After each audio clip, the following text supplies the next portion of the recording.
মালিক শ্রমিক পারস্পরিক বোঝাপড়ার ভিত্তিতে সমাজ গড়তে হলে ইসলামী আইন প্রয়োজন বলে মনে করেন জামায়াতে ইসলামীর আমির ডক্টর শফিকুর রহমান। পল্টনে এক শ্রমিক সমাবেশে তিনি বলেন, বাংলাদেশে ৮ ঘণ্টায় শ্রমিকদের যে বেতন দেওয়া হয় তা অমানবিক।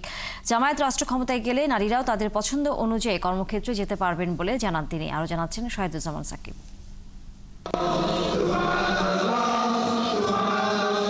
মহান মে দিবসে শ্রমিক সমাবেশের আয়োজন করে জামায়াতের সহযোগী সংগঠন বাংলাদেশ শ্রমিক কল্যাণ ফেডারেশন।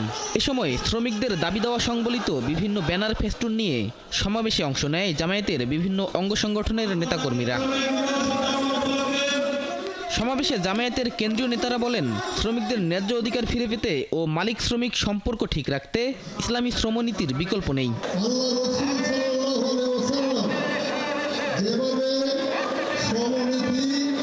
সাজিয়েছেন ঠিক সেভাবে যদি আমরা শ্রমনীতি সাজাতে পারি তাহলে শ্রমিকদের আর কোনো সমস্যা থাকবে না।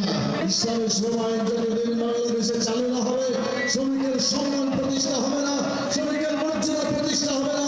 এই জন্য আজকে আমাদের সিদ্ধান্ত নিতে হবে, বাংলাদেশে মানব রচিত মতবাদকে আমরা চলতে দিতে চাই না।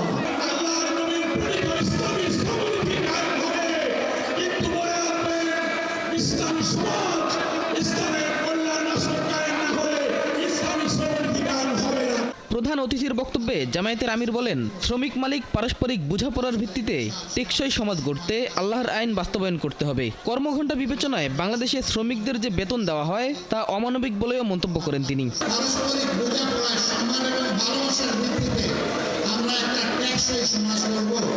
সেই সমাজ আল্লাহর কসম, আল্লাহর আইন ছাড়া কোনো কিছু দিয়ে গড়া সম্ভব নয়। শ্রমিকদের কোথাও কোথাও অথবা অধিকাংশ জায়গায় হয়তো ৮ ঘন্টার কর্মঘণ্টা আছে, কিন্তু ৮ ঘন্টায় তাদের হাতে যে স্যালারি, যে বেতন, যে ভাতা তুলে দেওয়া হয়, এ দিয়ে তার নুন আনতে পান্তাও ঘোরায় না, এইটুকু সারতে পারে না। আমরা এই অমানবিক জীবনের অবসান ঘটাতে চাই। দল রাষ্ট্র ক্ষমতায় গেলে নারীরাও তাদের পছন্দ অনুযায়ী কর্মক্ষেত্র বেছে নিতে পারবে বলে আশ্বস্ত করেন জামায়াত আমির। প্রতিপক্ষ আমাদের বিরুদ্ধে অপবাদ ছড়ায়, জামায়াতে ইসলামী ক্ষমতায় গেলে মহিলাদের আর কোনো কাজ করতে দেবে না, ঘর থেকে বের হতে দেবে না। আমরা আমাদের এই বোনদেরকে নিশ্চয়তা দিচ্ছি, তারা তাদের যোগ্যতা এবং পছন্দ অনুযায়ী কর্মক্ষেত্রে কাজ করবেন। এখন তাদের কোনো সম্মান নাই, তাদের কোনো মর্যাদা নাই এবং তাদের কোনো নিরাপত্তা নাই। ইনশাআল্লাহ তাদের মর্যাদা আমরা কায়েম করবো, তাদের নিরাপত্তাও নিশ্চিত করা হবে ইনশাআল্লাহ।